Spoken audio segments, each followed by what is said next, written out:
Cory Booker is the lone Democrat to support convicted felon Charles Kushner's nomination for ambassador to France. Why would he do this? Good question. Let's first talk about Charles Kushner. Charles Kushner is the father of Trump's son-in-law Jared Kushner. In 2004, he pled guilty to filing false tax returns and making false statements to the Federal Elections Committee in relation to his political donations. And he was pardoned in 2020 by Trump. Here's what Chris Christie had to say about it. Mr. Kushner pled guilty. He admitted the crimes. And so what am I supposed to do as a prosecutor? I mean, if a guy hires a prostitute to seduce his brother-in-law and videotapes it and then sends the videotape to his sister to attempt to intimidate her from testifying before a grand jury, do I really need any more justification than that? I mean, it's one of the most loathsome, disgusting crimes that I prosecuted when I was U.S. attorney. Now that's pretty bad. And it should make you scratch your head and ask, why would a top Democrat support Charles Kushner? But you see, the thing about Cory Booker is that, like Marjorie Taylor Greene, he's all about theatrics. And he showed us this back in 2018 during the confirmation hearings of Brett Kavanaugh.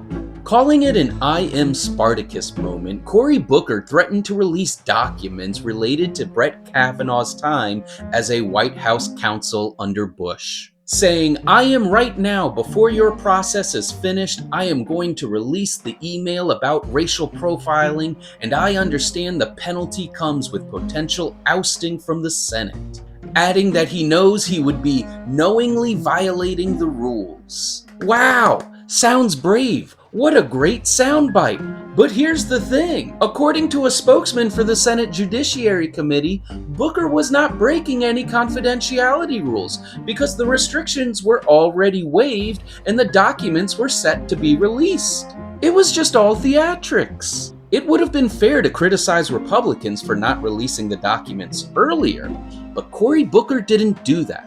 He wasn't interested in the truth.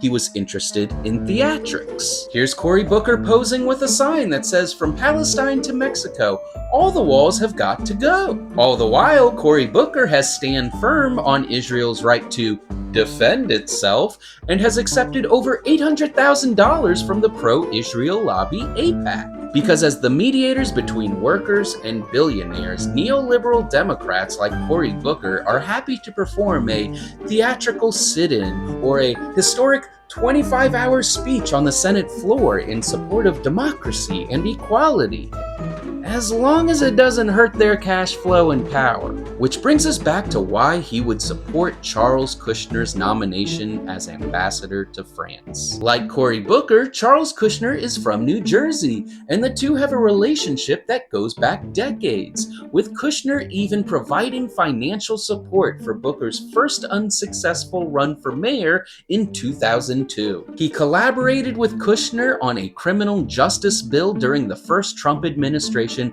and even wrote a letter testifying to Charles Kushner's character prior to his conviction, saying, "Charlie has fueled my hope as well as made me believe that even in the questionable world of New Jersey politics, there are still spirits who don't simply act in their self-interest." You sure about that, Cory? Now, I'm sure there will be some people in the comments saying that I'm helping Trump by criticizing Cory Booker. But to those people, I say, no.